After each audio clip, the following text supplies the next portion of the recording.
High guys, welcome back to Foodies Fusion. আশা করছি সবাই খুব ভালো আছেন। রোজা তো প্রায় চলে এসেছে। আপনারা নিশ্চয়ই এখন খুবই সহজ এবং মজার মজার রেসিপির খোঁজে আছেন। আজকে ঠিক তেমনই একটা রেসিপি নিয়ে এসেছি। চালের গুঁড়ি দিয়ে অসম্ভব মজার মুচমুচি একটা নাস্তা রেসিপি, যেটা আপনারা আরামসেই 1 মাস পর্যন্ত রেখে দিতে পারবেন।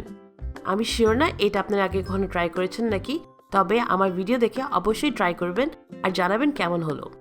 রেসিপির প্রথমে এখানে লাগছে আমাদের একটা অর্ধেক পেঁয়াজ। যদি আপনাদের পেঁয়াজটার সাইজ এত বড় হয় তাহলে এরকমই অর্ধেক ইউজ করবেন, তবে যদি ছোট হয় তাহলে একটা মাঝারি সাইজের পুরোটা পেঁয়াজ ব্যবহার করবেন। এখানে আছে 3 টেবিল চামচ কোরানো নারকেল, ফ্রেশ অথবা ফ্রোজেন যেটা ইচ্ছা ইউজ করবেন। 4টা কোয়া রসুন নিয়ে নিয়েছি, সেটাও দিয়ে দিলাম। এই সব কিছু কিন্তু দিয়ে দিচ্ছি একটা ব্লেন্ডারে। দিচ্ছি এখানে 1 চা চামচ জিরা, আস্ত জিরা দিচ্ছি, আপনারা চাইলে গুঁড়ো জিরাও দিতে পারবেন। এবার দিচ্ছি এখানে পানি, নিয়েছি আমি এখানে প্রায় 1/4 কাপ পানি। সবকিছুকে ব্লেন্ড করে এরকম একটা ফাইন পেস্ট করে নিয়েছি। আপনারা যদি চান ব্লেন্ডারের জায়গায় এটাকে শিলপাটাও বেটে নিতে পারবেন। আচ্ছা, এইবার আমি নিয়ে নিয়েছি একটা প্যান, যেটার মধ্যে দিয়ে দিলাম আমি 1.5 কাপ চালের গুঁড়ি, যেটা হলো 200 গ্রাম। চুলার আঁচটাকে মাঝারিতে রেখে এটাকে ভালোভাবে এইভাবে ভেজে নিতে হবে। অনবরত নাড়াবেন, না হলে পুড়ে যেতে পারে। খুব বেশিক্ষণ না, 3-4 মিনিট ভাজলেই যথেষ্ট। এবার যে পেস্টটা আমরা তৈরি করে দিয়েছি সেটা পুরোটাই এখানে দিয়ে দিতে হবে।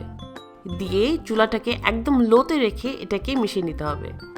সমস্যা নাই যদি খুব বেশি ভালো করে না মিশে, কারণ পরে এটাকে কিন্তু আমরা হাত দিয়ে মথে নিব।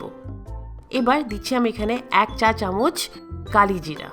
কালি জিরা দিলে এটার স্বাদ অনেকটা বেড়ে যায়। লবণ স্বাদ মতন প্রায় 1 চা চামচ। আবারও ভালো করে মিশিয়ে নিচ্ছি। যেহেতু পেস্টটা বানানোর সময় আমরা যথেষ্ট পানি দিইনি, তাই আমি এখানে দিচ্ছি প্রায় 3 টেবিল চামচ পানি আর একটু। এবার পানিটা দিয়ে আবার এটাকে মিশিয়ে নিচ্ছি। এখন নিশ্চয়ই দেখেই বুঝতে পারছেন, এটা যদি হাত দিয়ে মেখে নেই তাহলে কিন্তু অবশ্যই একটা ডো ফর্ম হবে। একটা প্লেটের মধ্যে নিয়ে নিয়েছি আর গরম অবস্থায় এটাকে মাখিয়ে নিতে হবে। এখনও বেশি ড্রাই লাগছে, তাই আমি আর একটু পানি দিয়ে দিয়েছি, প্রায় 2 টেবিল চামচের মতন। গরম অবস্থায় এটাকে ভালো করে মেখে নিতে হবে। প্লেটের মধ্যে এটাকে মাখানো আমার জন্য সহজ লাগছিল না, তাই এরকম একটা বাটির মধ্যে নিয়ে নিচ্ছি। এবার হাত দিয়ে ডোয়ে ঢেলে এটাকে একটা সুন্দর ডো বানিয়ে নিতে হবে। দেখেন, এরকম একটা থকথকে ডো তৈরি হবে। এত থিক ডো দেখে আপনারা ঘাবড়াবেন না, এরকম ডোই আমাদের প্রয়োজন। ঠিক আছে, এখন এটাকে বেলে নিতে হবে। প্রথমে আমি একটা বোর্ডের মধ্যে এরকম করে একটা প্লাস্টিক র্যাপ বিছিয়ে নিচ্ছি। তারপর আমাদের মেখে রাখা আটার থেকে একটা লই নিয়ে নিচ্ছি। খুব বেশি বড় হবে না, নিচে দেখতে পাচ্ছেন কতটুকু নিয়েছি। এটাকে নিয়ে হাত দিয়ে এভাবেই সুন্দর করে গোল করে নিলাম। তারপর এই যে প্লাস্টিক র্যাপটার মধ্যে এটাকে দিয়ে দিচ্ছি।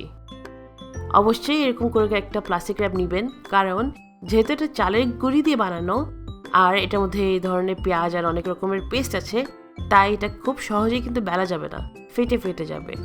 তাই এমনি করে করবেন, হাত দিয়ে একটু চ্যাপটা করে নেবেন, তারপর বেলুনি দিয়ে খুব সাবধানে এটাকে আস্তে আস্তে করে এইভাবে রোল করে নেবেন। অনেক বেশি পাতলাও করতে যাবেন না, না হলে কিন্তু আবারও ফেটে যাবে। এবার যে কোনো একটা কাটার দিয়ে এরকম করে আপনারা গোল করে শেপ করে নেবেন। তারপর আস্তে করে যে বাড়তি অংশটা আছে সেটাকে উঠিয়ে নেবেন, ফেলে দিবেন না। এটাকে আবারও রোল করে আপনারা বেলে নিতে পারবেন। এখন একটা একটা করে আমরা আমাদের পুরিগুলি উঠে নিচ্ছি। নিচে দেখতে পাচ্ছেন কতটা ঠিক হয়েছে।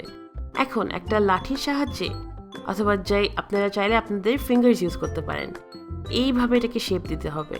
খুবই আস্তে এবং ধৈর্য নিয়ে কাজটা করবেন, কারণ এই রুটিগুলি কিন্তু খুবই নরম, সহজেই ভাঙতে চায়।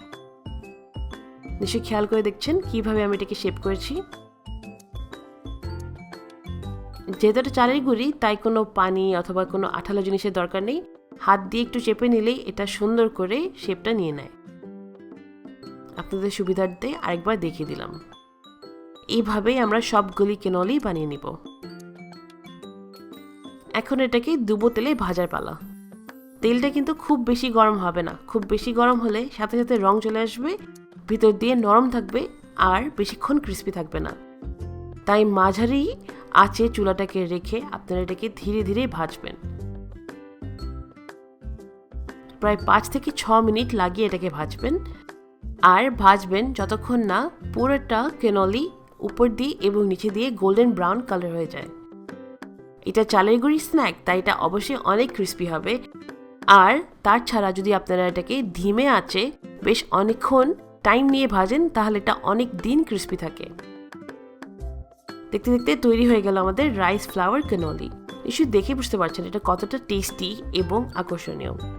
এই রেসিপিটা আপনারা অবশ্যই ট্রাই করবেন, জানাবেন কেমন লেগেছে। আজকে এই ভিডিওটা শেয়ার করতে ভুলবেন না। সবাই ভালো থাকবেন এবং thank you so much for watching.